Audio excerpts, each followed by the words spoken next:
I'm just so passionate about like people focusing on food, water, and shelter.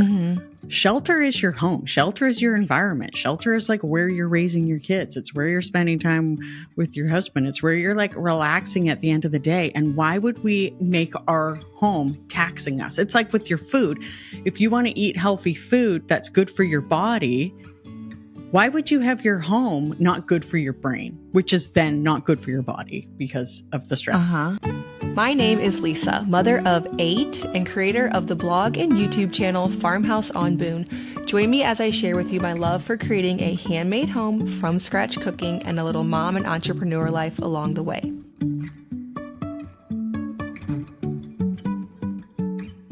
All right, I am back. I know that none of you have missed an episode because we have been posting every week just like usual, but I actually stopped recording in November. We were able to get a whole bunch of episodes recorded. My podcast managers had a new baby, and so we just had a very long extended break for Christmas. I loved it, actually, not having any recordings for 2 months. So to you, yes, I've been podcasting this whole time, but to me, this is my first one back after the new year. So there's going to be a quicker turnaround on episodes. If it felt like some of the episodes had references to things that were wrong with the current time it came out, that's why. But we are back to our regular schedule for 2024. And this first episode that I'm recording in 2024 is going to be a very good one because I am speaking with Robyn from Minimalist Home. And we're talking about minimizing and taking control of our houses and how often the overwhelm with caring for your home really can just come down to not the number of kids, not the number of meals you're cooking, but the amount of things that are in your home. It can, of course, be attributed to those other factors too. But I know for me that the times whenever I cannot feel like I'm doing anything in my home except for cleaning it all day long, it's usually because I have been bad about managing the amount of things that are in it. So after Christmas and all of the things, it's time to peel some things back and minimize and get control of it. And Robyn has some really great inspiration for that. She shares on her YouTube channel, Minimalist Home, and her blog, her website, minimalisthome.ca, all about this topic. She's very good at helping you realize the mental game behind decluttering and why it's difficult, but how you can get it done without it being overwhelming. So let's welcome on Robyn from Minimalist Home. Robyn, thank you so much for joining me here. I'm really excited to have you on. And the topic we're going to talk about is something that's really been like very at the forefront of my mind right now. And I've been minimizing absolutely everything. I don't know what's with January, but let's start with introduction. So tell us about you and your mission on the internet, where everybody can find you and all that good stuff. Awesome. My name is Robyn. I have a YouTube channel called Minimalist Home, and I have been practicing minimalism for about 4 or 5 years now. Awesome. Okay. So what started that for you? What was it, out of like something you always did, or was it more like out of stress and overwhelm that you went in that direction? It's a funny story because I grew up in the 80s and the 90s, and that was a time where there was just a lot of consumption. And it was funny because, I was always like, oh, I've got to organize. And I would always go like straight to the kids' toys and just like declutter a bunch of their toys. And like, there was one time where like all these boxes of toys were like stacked outside our front door waiting for their donation place to come and get them. And my mom was like, that's so mean. Your kids are just like looking at their toys there. And I am a nurse, and I was working in the emergency department, and I would come home to a cluttered, messy house. And when you leave a chaotic environment like that, you just want to come home and just like snuggle your kids. Like it's a traumatic place to work. I don't even work there anymore. But I just was like, oh, like I'm overwhelmed, and I would be grumpy with the family and trying to clean and declutter, or not declutter, trying to clean and organize. And then I read an article, I think it was about 5 or 6 years ago, right around Christmas. And it had said about how clutter is harder on women than it is on men. And it said that because we feel like we can never relax. And I was like, oh my gosh, that is so true.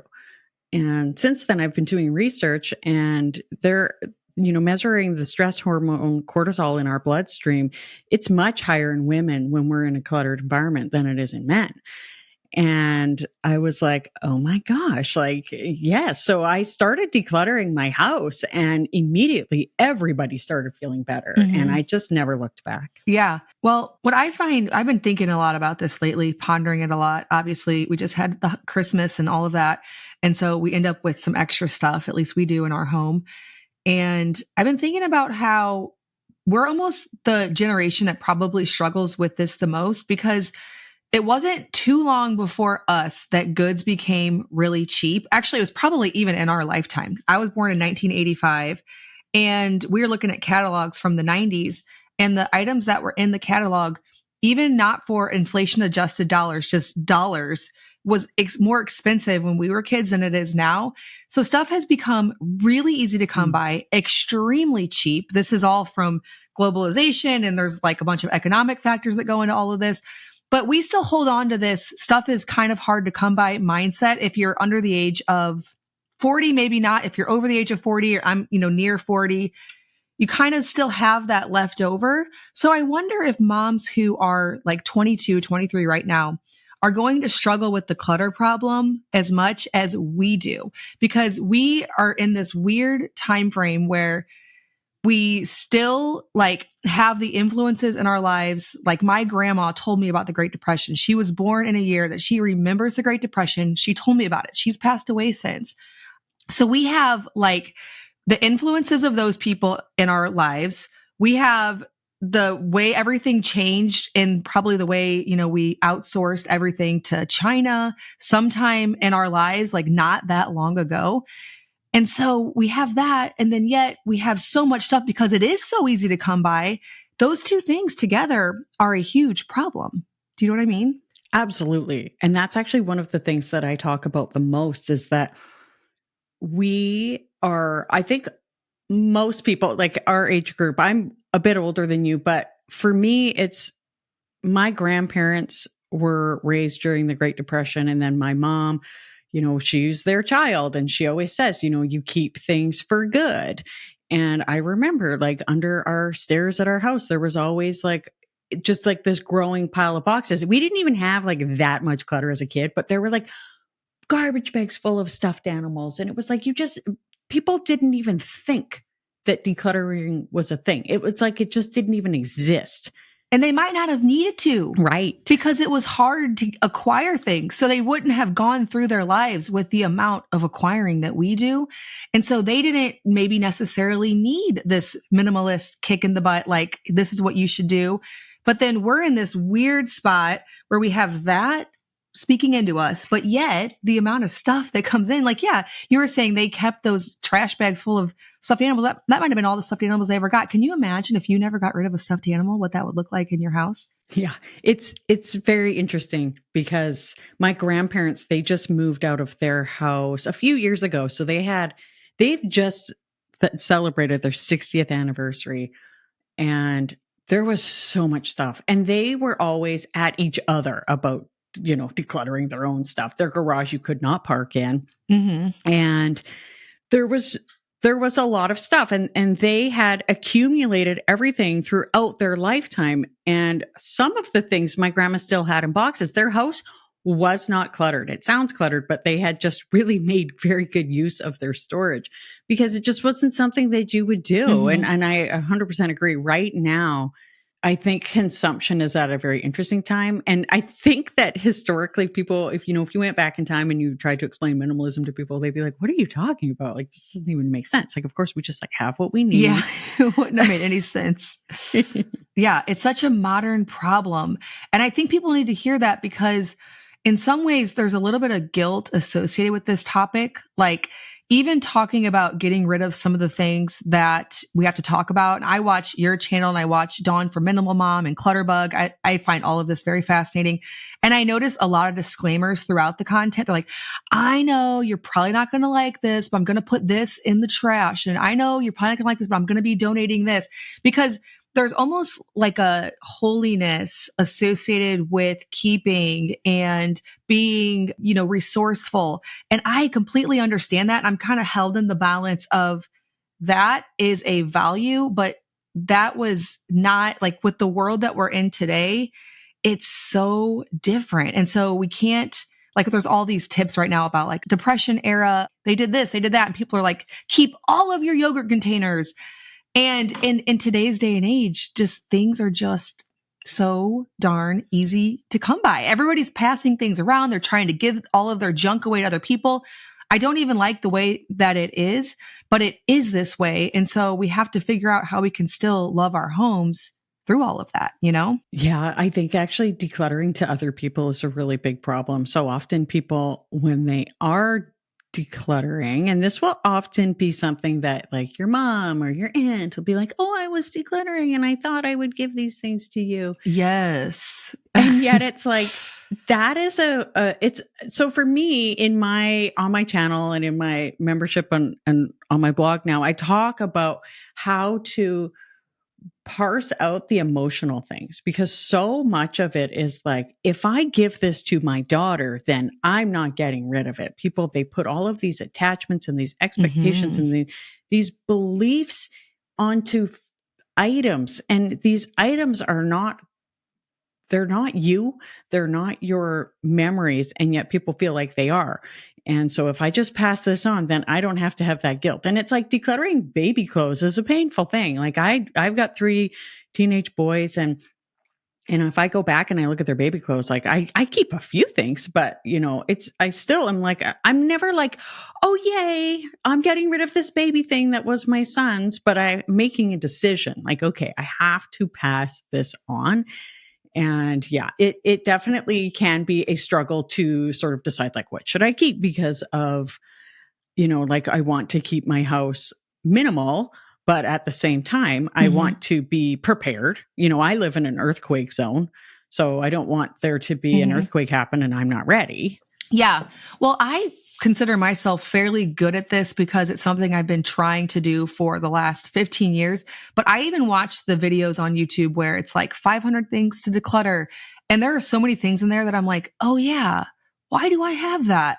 Why is that still sitting there? I haven't touched that in a year. And so I consider my house minimal, and yet there are still too many things in it that I need to manage. And when you really think about the amount of overwhelm that we have as moms, especially moms with young kids, it can stem back to just simply having way too many things to manage. I was over at my sister's the other day, and we were in one of her little kids' rooms, and she brought out the little bin that their clothes go in. And it was a bin, like, if you're not watching, I'm like trying to motion here, like 12 by 12. I don't know. And she had one for her 6-year-old, one for her 3-year-old, and one for her 1-year-old. And their clothes just fit in this. And she said, I just got rid of everything else. That way I never have too much laundry. I never am looking for like, what thing is nice? Why are they wearing sweatpants? It's just all like decently nice. And a few nice shirts are actually hanging up in the closet. But like the stuff that's there every day, it looks decent. There's no holes. There's no, tears. It's all very seasonally appropriate. And then she pulled out his little bin of books.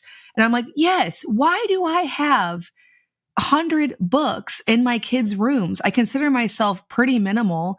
They're all good books. We read books every single night. But like she said, books are really easy to come by. People are always giving me books. So whenever I need new books, I'll just take the books and I'll either get some from a friend, or we'll trade, or I'll bring them up to the donation shop and I'll pick up a few more for 50 cents each. I'll replace this little box of books. I don't find myself ever putting away books. And I'm like, that is like, how much of my life do I waste putting books back up on a bookshelf? So, you can see why it's so important, but it can be overwhelming, right? Like actually doing this. Yeah, it's so funny you say that, because I just think, because I didn't start minimalism until my youngest was probably like 8 or 9. So I was further past like the little kid phase. But if I could go back in time, things would be so different. But overwhelm is a really big thing when people are decluttering. And this is actually where a lot of people get stuck, because we just look around and we go like, oh my gosh, like I just like, oh, I don't know where to start. And we just sort of like start here and we start there. And there's no real like rhyme or reason to it. And I just think like, okay, like first of all, just choose an area and start there and just say, like, I'm just gonna do like 5 minutes, 15 minutes, just Right. whatever, just to like get a little bit done and consistently chip away at it. Yeah. And if you just, and don't even look at the big picture. The other thing I love to do is take before photos. And it's like, if you've ever like after Christmas and you're like, oh, I'm going to like get a little bit fit and you take like before photos in your bikini and you're like, oh my gosh. It's like that with clutter. Yeah. Just do it. And then later you can look at those pictures and you can see how far you've come. Yes. Yes. Like if we're going on a journey and you turn around and you go, like, if you ever like gone for a hike and then you look back and you're like, oh my gosh, like, look how far we've come. That's a great thing to do. And then it can help with that overwhelm. Yeah. And I like to keep it too as a continual habit and mindset. So we always have at all times a trash bag sitting by the back door. So whenever you're, going through the drawer and you're just getting out a cup measurer for doing your, bread or whatever, and you see something there and you're like, why is that always there? You just take it and you put it in that bag. Or whenever you're in your kids' room and you found a piece of clothing, you're like, why is this 2T in here? You're 4. Take it right then. Like, don't say, okay, well, I'll put it back in. And then next time, whenever I'm actually decluttering this room, I will find that because I'm going to be going through everything. I try to just make it a thing that I'm always doing. It's like, I don't get stressed about wiping down the counter. It's just something that happens all the time. I don't get stressed about brushing my teeth, washing my face. It's not something that I'm like, oh boy, later on tonight, I'm going to have to brush my teeth, Yeah. So if it's something that's very much in your everyday habit, it also, doesn't necessarily have to be this big overwhelming thing. And you're addressing it as you think about each item. So it's like a one touch thing. It's like, I'm not touching it, putting it away, touching it, putting away. I'm just one touch, realizing it's a problem and, no longer needed for whatever reason and getting rid of it at that moment. That's what I'm trying to do in my home. Oh yeah, I love that. And exactly, one touch. It's so funny because I was just doing some canning and I like had my jars and I brought them to the top of the stairs and I'm like, oh, just take these down next time. I'm like, just carry them down the stairs. It's like 30 seconds. And just do it. Yes, just do it now. And it's the exact same with decluttering. So often people, like if you've, and I always just think back, I would always say, I'm getting organized. I'm going to get organized. And it was like, oh my gosh, like I'll do that next weekend because it's going to be such a big deal. Big thing. And now if you just make it like a 5 to 10 to 15 minute thing that you do every day, or just like, and anchor it to something anytime. Like, lunch before bed. Oh yeah. Like a habit stacking situation. Yeah. It's amazing because like you said, leaving stuff at the top of the stairs, every time you see that thing after that moment, it stresses you out and you could have just taken it down. I do that all the time with stuff at the top of my stairs, the bottom of my stairs, whichever direction I'm going. And it makes more sense just to address it right then and there. Oh man, it's amazing though too, because I don't think I fully grasped the value in all of this whenever I was a young mom. I had an entire craft room that just had like bits and bobs and every last thing in there. And I couldn't even use the room. And it didn't like occur to me that I was sacrificing space for a bunch of junk, and that's what we're doing right now with our basement. We have all of these storage totes and we're finally like, enough. We're going to just minimize down to maybe 10 storage totes, maybe more, but they're going to fit on 2 metal shelving units. And the whole rest of the basement is going to be shelving for food storage, like bulk dried goods and whatnot. And to think all this time, it was just a bunch of junk down there that I didn't even want to go through. And whenever I was actually going through it, I found so many things that would have been really nice in the last couple of years that I didn't even know were there. And so really, if it's in my basement, it's kind of not really there. Have you experienced that? Oh my gosh. It's so funny. Like we moved into this house about 9 years ago now. And I remember I was at the chiropractor and he's like, everybody needs a box room after you move where boxes live for a month or so. And I'm like, yeah. And then I thought, I had that box room for about 5 years and You know, like anytime, and it's true, like every time you move, like things, and then things just stay in the box for a long time. And that's one of the things, like the minimalists, Joshua, Nicodemus, and Ryan, or Joshua, yeah, I got their names mixed up, but they talk about like the moving party. And, you know, it's like you pack things up, and then if you use them, you know, that's great. And it's the same, like if you have things after you've moved, they're in the box still, and you go to look for them and they're not there, or you don't go to look for them, then you're not missing that thing. Right. And I say to people, like, you know, I call it the penalty box because I'm from Canada and hockey is like a big thing. Thank God. My husband's not into it though. And I will, you know, like you just put something in there. And I say, if you want to be really bold, go ahead and tape that box shut. And if you don't go in looking for that in, you know, 3 to 6 months, whatever time you've decided, you can just go and donate the box without even opening it. Because that's so often what happens with when we've moved. And when you go to actually, like, if you're in the mood to declutter, like when I was in my like minimizing stage, I was just pulling out so many things and just like ruthlessly like, oh my gosh, like, why did I keep this? Yeah. So it's, yeah. Basements are, it's just so funny. Like there's so much wasted space. There's so much wasted time. So much of our life is, you know, like as an emergency nurse, I've seen so many lives end early or not, but regardless, I always just think like, I'm just so passionate about like people focusing on like food, water, and shelter. Shelter is your home. Shelter is your environment. Shelter is like where you're raising your kids. It's where you're spending time with your husband. It's where you're like relaxing at the end of the day. And why would we make our home taxing us? It's like with your food. If you want to eat healthy food that's good for your body, why would you have your home not good for your brain, which is then not good for your body because of the stress? Yeah. Let's talk about natural skincare. As a lot of us are trying to clean out our houses, our diets, skincare is something that is also really important because our skin is our body's largest organ, and what goes on the skin does actually make its way in and affect our health. So it's important to choose quality, but one problem I've had over the years with natural skincare companies or DIYs, I've tried making my own lip balms, face serums, cleansers. They're great, but they don't have the same effectiveness as the drugstore or the department store brands that are full of chemicals and things I don't want in my body. Tubes & Co. is an organic skincare company. It's a small company that uses all natural ingredients. So for example, I have this tallow balm sitting here on my desk, or my dresser, which is my desk for the day, that is made from grass-fed tallow, virgin olive oil, essential oils, and that's it.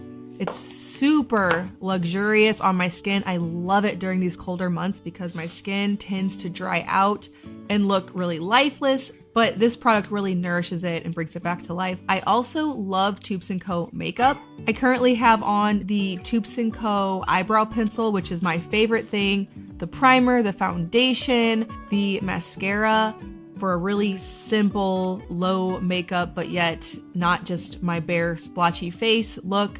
I love Tubes & Co. makeup. It doesn't feel like I'm buying a healthy brand. It feels like really nice makeup that also happens to have extremely clean ingredients. You can check out Tubes & Co. and use the code Farmhouse for 10% off over at tubesandco.com. That's TOUPS and co.com. Again, don't forget to use the code Farmhouse for 10% off your order. We forget about that. We forget about the opportunity cost of the thing. All we think about is the actual cost. And there's so much guilt associated with having something that maybe already served its purpose, or you purchased it for a certain season of life, a certain project. So many reasons why you would have acquired something along the way that no longer fit into that plan later. Why mentally do we think that we have to keep this stuff? And that was one of the audience questions, was how to deal with the guilt, but then also finding the balance between decluttering, but not being wasteful. That's usually the biggest thing I get accused of. And I know with you having a YouTube channel about minimalism, I'm sure you've heard it all in the comments at this point about that. So yeah, like what is your solution for that?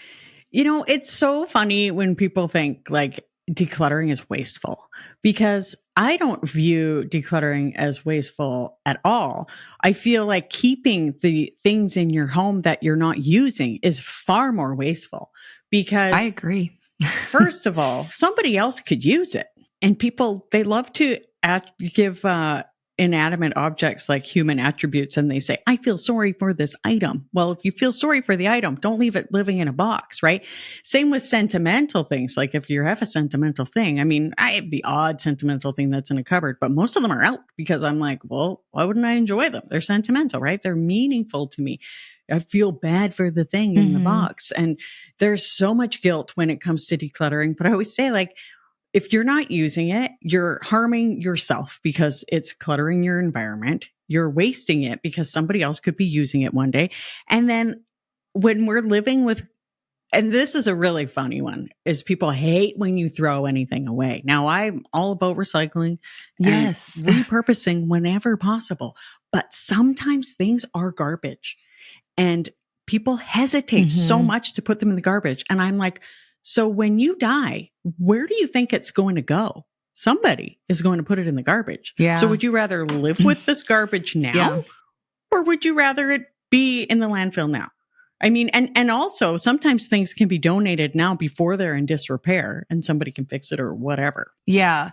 That's something that we struggle with in our house a lot. My husband, especially, he hates, which I mean, nobody likes throwing stuff away, but I feel like he has like it hurts him more than it hurts me. I don't honestly mind it that bad. And so he'll have stuff with holes or whatever. And he just does not want it to be thrown away. Like he knows it can't go to the donation shop at this point because it's past that, but he doesn't want to throw it away. And we live in this weird world where you either can spend a whole lot of money on stuff and it lasts a really long time, or you can buy stuff that's really cheap.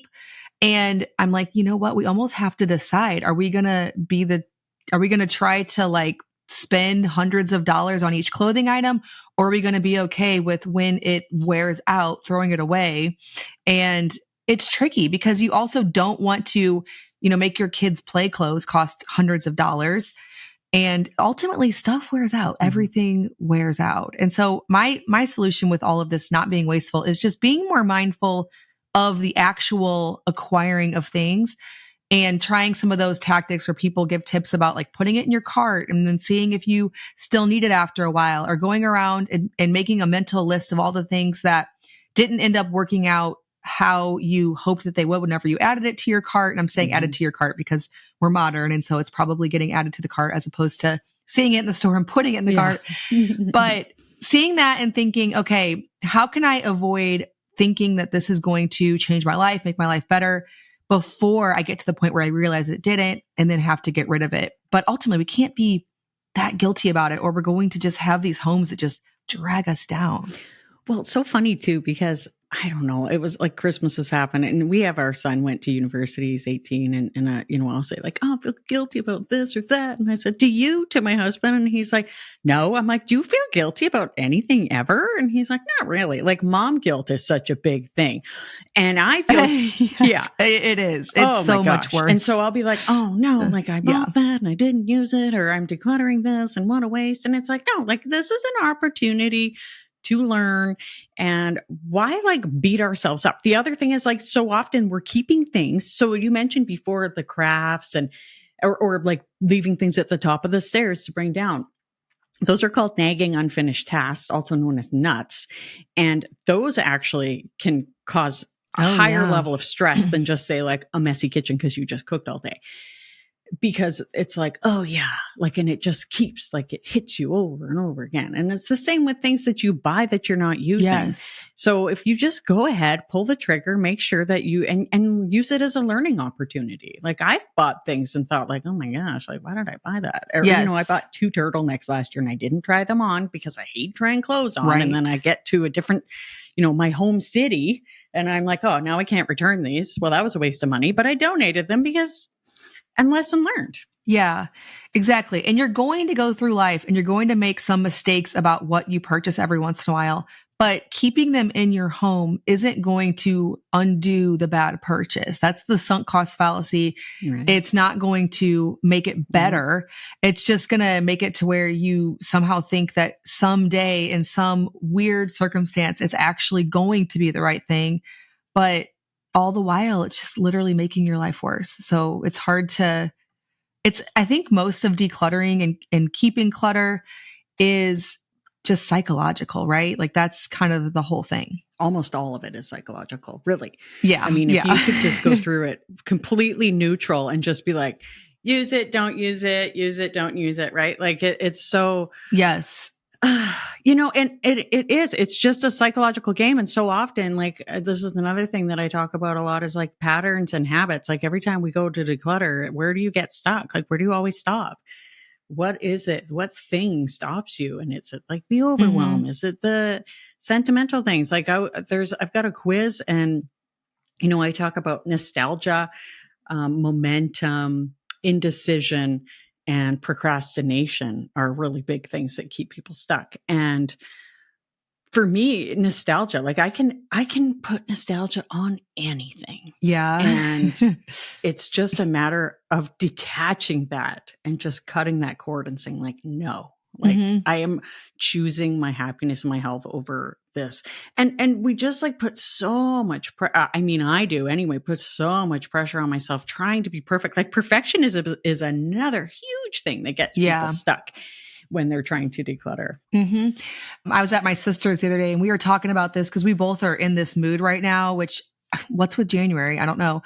But she was down in her basement and we both have like a memory bin. And she was telling me all the stuff she was throwing away. She was like, I threw away my cheerleading uniform. I threw away all my track medals. And here's why. She said, I always thought I'd keep this to show my kids. Well, my kids are the age now where I would have shown them. And I didn't show them. Like they don't care. I don't care. Nobody cares. Like that was, and so then she was like, well, okay, if my kids are 11 and 9 and they're not, and I'm not showing them this stuff, then it's in the trash. I'm like, so you just threw it away? She's like, I just threw it away. I'm like, really? Like I haven't done that yet. And I'm going to, because I have this beautiful basement. It's a stone foundation. We added lighting and it's a wasteland because of stupid stuff like that, like a memory bin with my track medals that my kids, so I told them that I used to run track. Like, so what? You're 40. Like, I don't care. I'm not really, but whatever. Like, you're not doing it anymore. So yeah, it's realizing like, oh, I guess I'm not even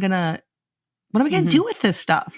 It's interesting because like we go through different stages of life, right? And because like I said, like my oldest just went to university this year and he was like, when they reach that age, they are like ready to go. And you're basically like, when are you leaving? But at the same time, I was so sad, but I was sad about the stage of life I was in, not him leaving. I was like, oh, I know all about that. Yeah. Yeah.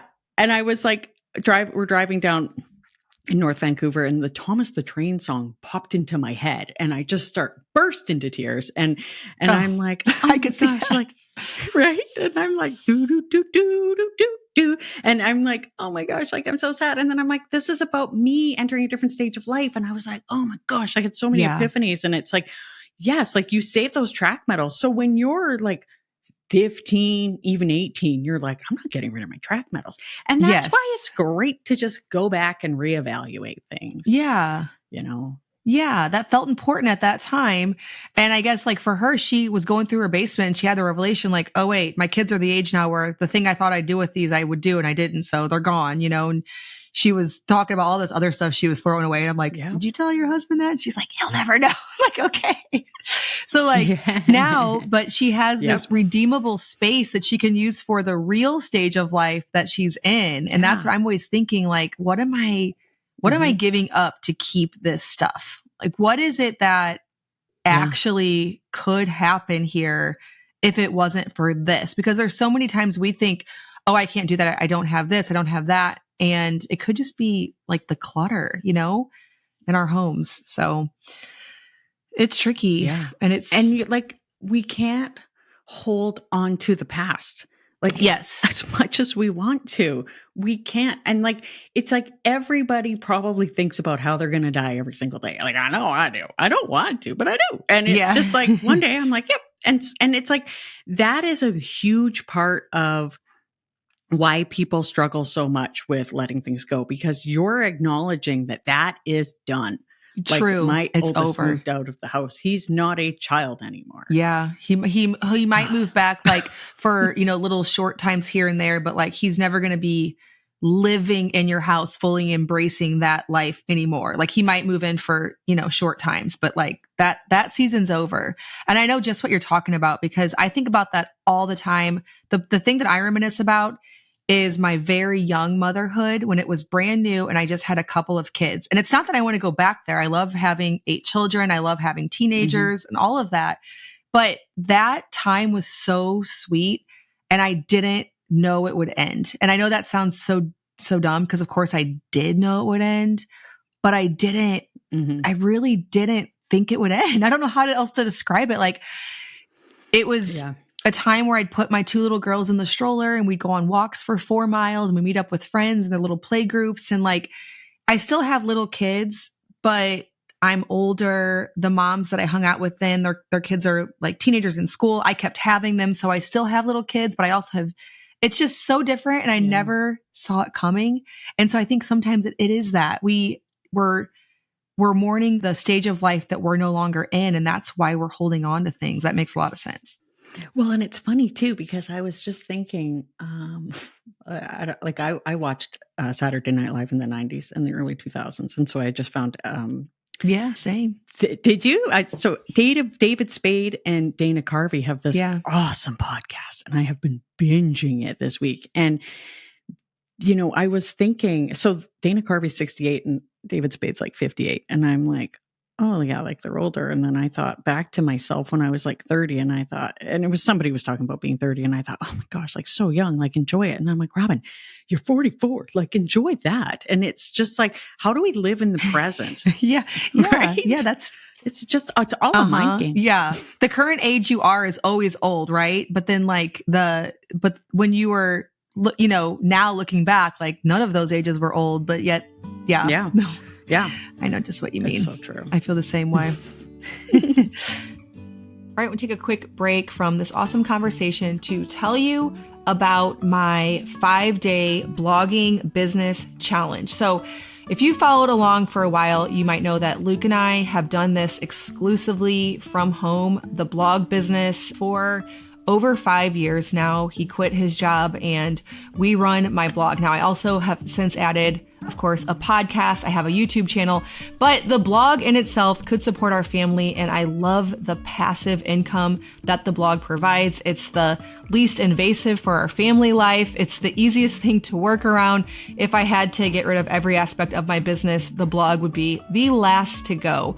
I love to help students learn how to do this for their own families, for their own idea, their own business, with my 5-day blog challenge. So this is 5 days to narrow down your niche, craft your brand, and come up with a content plan for a successful blogging business. Blogging is one of those things that people think is dead, and I'm here to tell you that it is the most profitable part of my business, so it is so not dead.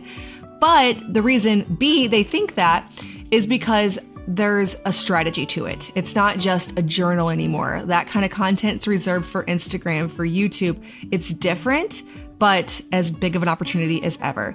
So if you are interested in figuring out, or you're just curious, it's totally free, about blogging, you can join my challenge by heading to bit.ly/5-day blog challenge. That's bit.ly/5 day blog challenge. It's case sensitive, so all lowercase.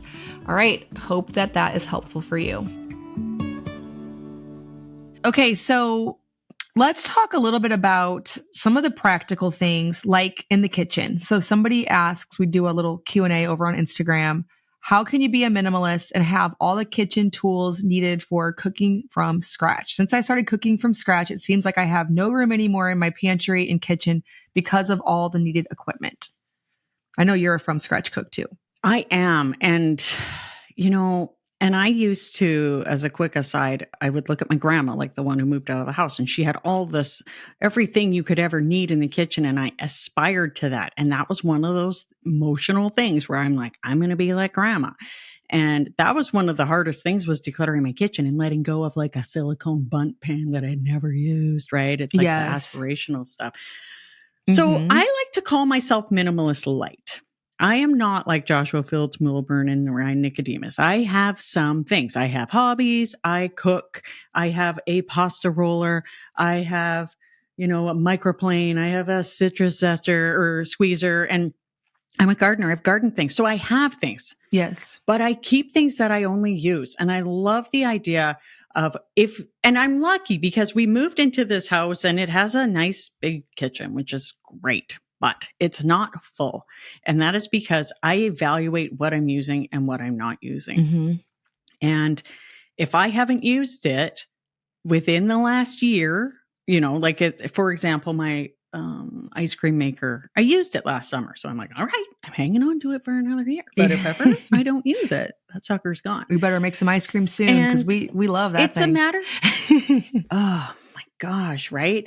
And like, if you can find things that can do multiple things. So for example, my Vitamix actually died. I had a Vitamix for over 10 years and it died. And I was like, yay, I can buy the one that has the attachment for the food processor. So one day when my son moves into a house, like with his girlfriend, I will be like, here's my food processor. And then I'm going to get the one that attaches to the Vitamix, because then it will take up even less space, because then I don't need the base.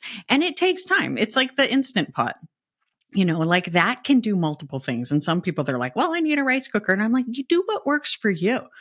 But don't feel like you need to declutter everything in order to call yourself a minimalist. Yeah. Yeah. If you use something, keep it.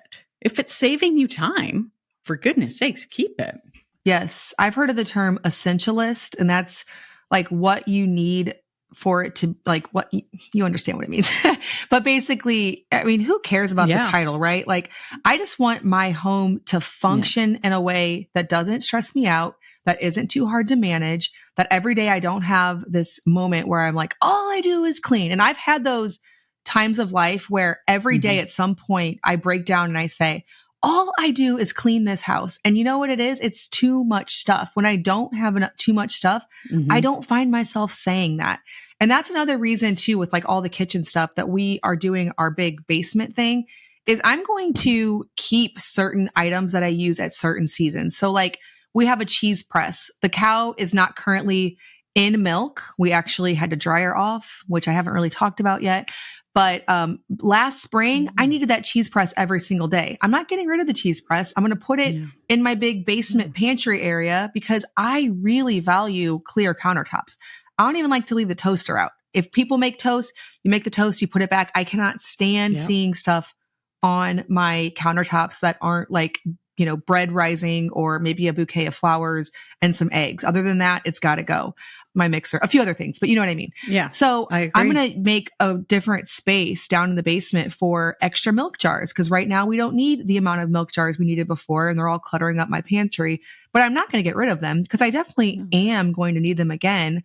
But I think, just getting it into a place that's more manageable, and then being honest with things like you said, that silicone bundt pan. If I had that, I'd have to get rid of that too, because I'm not going to use that. Yeah.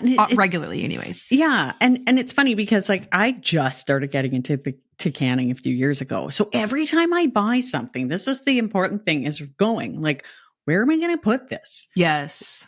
Do I need this? Am I going to be decluttering this soon? Like I bought one of those big roasters and I was like, oh my gosh, like this thing is huge. Yeah. And of course, like I keep it in the basement. Like it has a spot. Right. I talked about like, we have like extended food storage because like I said, we live in an earthquake zone and, like who knows what's happening in this world. So I want to make sure there's some food, like you just because you want to live with less doesn't mean like you're going to live with like completely less. And another option is like, I have this roaster. Well, if my mom was like, I need a roaster, I'd be like, use mine. So lending and borrowing, and people get so upset when I say this because they're like, I would never never lend somebody my like all American pressure canner. And I'm like, I wouldn't either. But I will lend out my bolt cutters that I'm so proud that I got for $18, or like something like where's the community? Yeah. Of like, you have your cheese press. Perhaps you would let your sister use it. Yes, if she lived nearby. And it's like community. So there's that too. Yeah. Yeah. And I think everybody knows like what things really belong there and what things maybe could go. It's just a matter of looking and assessing each thing. And not everybody has a different place to put something. Like for me, I feel like the basement's going to really help things because it will be a very nice out of sight place to keep the things that I will use, in less than a year's time, as opposed to just getting rid of it all and then buying it back. Like I'm not going to do that. But there are definitely certain things that don't need to be sitting up in my upstairs pantry every single day. You know the balance of that. And I don't feel like with from scratch cooking, I really have that many more things. I mean, I can't even think of like you have to have a Dutch oven if you're going to do sourdough. I think that's pretty important. An Instant Pot, I had one for a while, didn't have one for a while, just got one back. I do enjoy having it, but I don't really feel like there's that many things you have to have for cooking from scratch any more than you would just for cooking anything, really. Yeah. No, I agree. And it's just a matter of prioritizing. Yes. Okay. So what to do about all the craft, baking, etc., things you collect and need but aren't using right now. So I can think of like a couple examples. Someone from church gave us cupcake liners. Like she had her whole collection and she gave them to us. And something like that, like where does that fall with you? Because we would use those probably sometime. Like over the years, we will use those. But in the meantime, there's not really a great place for them. What do you do about all those kind of things? One thing I will say, people say like, what if I declutter something and I make a mistake? And, first of all, there was very few things you could declutter that you would like seriously regret. But one thing I decluttered was I had these big 2-liter gallon jars. I don't know what size. Gallon jars for making kombucha. I decluttered 6 of them because I was like, I'm done making kombucha. Like I was tired. It was winter. And then a year later, I was like, oh, I want to make it again. So I had to repurchase it. I don't regret that because, I mean, yes, it was like a waste of $30, but I didn't have to deal with 6 big glass jars kicking around my house for a year and a half. Now, if it was going to be 6 for a whole year or year and a half, and like, if I knew that I was going to go back into making kombucha, I would not have decluttered them, but it happens, right? So don't beat yourself up. Now, if there are things that you'll be using again, I wouldn't declutter them. Right. That's where you do get into the waste, unless you're going to declutter them onto Marketplace and then repurchase them from Marketplace for like the exact same thing. Like say, like to use an example, although I would never do this, but like your all American pressure canner because the value holds.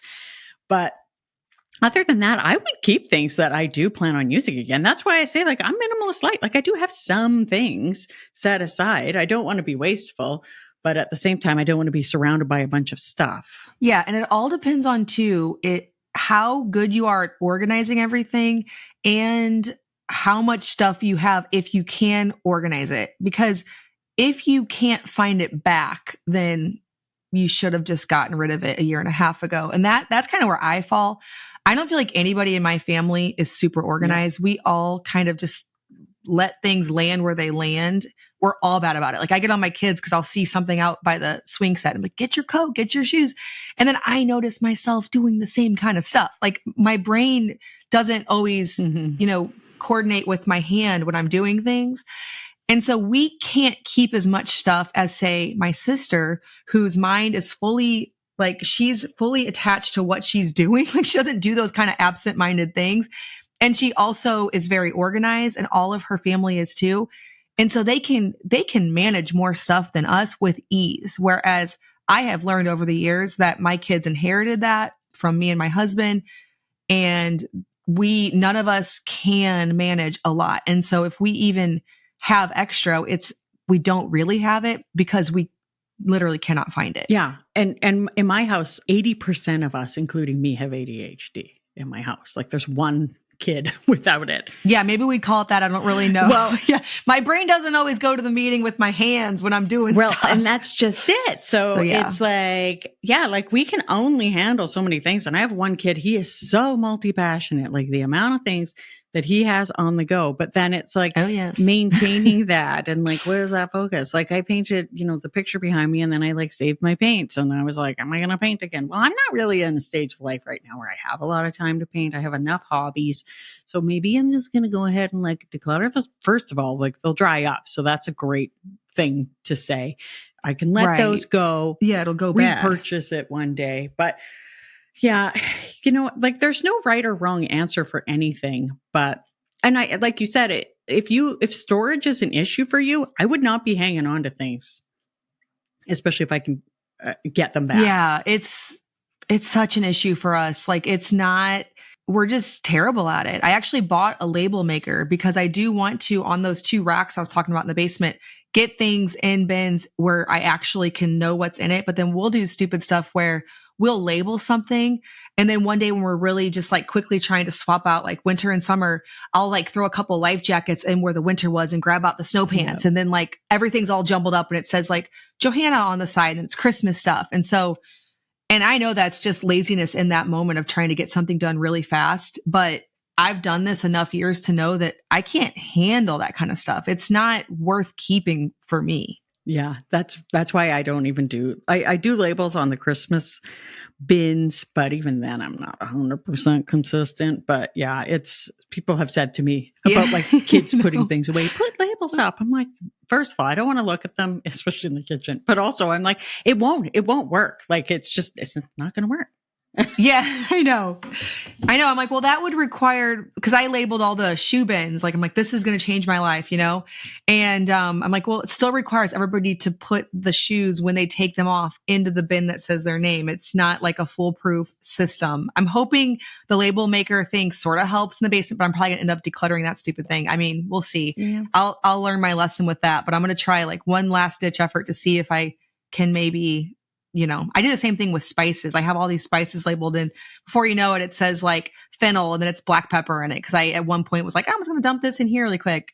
I'm not a naturally clean person. And so minimalism or essentialism, whatever you want to call it, minimalist light is kind of the only way I can operate and not hate my home, hate my life, like trying to keep track of 10 people's things. Yeah. I know I laugh about the spices because I have like a rack and I'm always like, I'm alphabetizing them. And I'm always like, just randomly put things back. I'm like, oh, where the heck is the human? Yes. Yeah. Oh my gosh. I know. Okay. So any like words of encouragement, tips as we start 2024 and maybe we want to streamline our lives, make our homes easier to live in. And then tell everybody also where they can get way more inspiration from you. I'm looking through your YouTube and you have like, I think something you could put in your ear, one could put in their ear while decluttering all the things. You're very motivational. Mm-hmm. Oh, thank you. I would just say choose a spot that is not going to completely overwhelm you, but choose a spot to declutter that you're going to see a lot. I love to start with the junk drawer. It gets messy very quickly, like even mine. And you can do that. And then you can walk by and open it and be like, oh my gosh, that looks so good. Or, like the dining room, I say like, don't necessarily go to the garage. The kitchen can work depending on your level of like sentimentality. But if you can avoid being overwhelmed, start a small spot and then chip away at it every single day. Just do a little bit and don't make a big deal out of it and make it fun. Right. I always put AirPods in. I will be listening to, Simple Farmhouse Life in my AirPods. I will be listening to books, whatever, so that when that timer, goes, I'm like, oh, like I might even just keep going. Or, it's almost something you look forward to. And then when you're done that one spot, stay in that one spot, pick another spot, pick like the next slightly harder spot and just slowly work your way. Because if you do even 30 minutes a day for a year, that's 182 and a half minutes. Yes. In that year. And that's, or not minutes, hours, 182 and a half hours. That's so much time. Stacking that up. And people, they go, oh gosh, like don't say it's Yeah. Don't say it's going to take a year. And I'm like, well, how long have you been trying to declutter? Like, just spend that little bit of time. And even if you want to bump it down to 15 minutes in my membership, they have a thing, they've started it. They call it Team 15, and they 15 minutes a day, they do it. That's 90 hours a year, right? Like, that's a lot that you can get done during that time. So just chip away at it. I think I'd be all the way done by then. Yeah. Right? Yeah. If we're just consistent. And it's hard to be consistent. So it's a matter of like habit stacking and then just like doing it. So I love that. And you can find me on my blog at minimalisthome.ca or my website, my YouTube channel, Minimalist Home. And I even have a podcast now. So you can find me all over the place. Oh, are you Minimalist Home on your podcast as well? Yes. And Pinterest. Minimalist Home Please on Instagram. But cool. Yeah, Instagram is not my favorite. It's not mine either. Yeah. Yeah, I know. It's like it's everybody else's favorite. It's definitely not mine. So I feel you there, but awesome. Well, that is very encouraging. I think that people are ready for this because like I said, we live in this weird time where we just have so much stuff. It's so easy to come by, and it's just, I mean, not everything's easy to come by, but like a lot of things are. And so we end up with too much. And oh my gosh. Yeah. Thanks for the inspiration, the encouragement to get our homes back. Well, thank you so much for having me. It's just been very fun chatting with you, and I've been enjoying your content for a long time. So this has been a real treat. Awesome. Well, thank you. Well, I hope that this episode encouraged you. I know that it did me. I'm ready to even simplify more. All the things I realized that I've sacrificed for items. One thing we've been saying in our home is, what was it? Peace over possessions. That's right. I know I heard that on the internet somewhere, but we've been saying it a lot around here. And Robyn has so much encouragement over on her YouTube channel and her website. We will leave links to all of that in the show notes below or description box, depending on where you're watching this. As always, thank you so much for watching or listening, and I will see you in the next episode of the Simple Farmhouse Life podcast.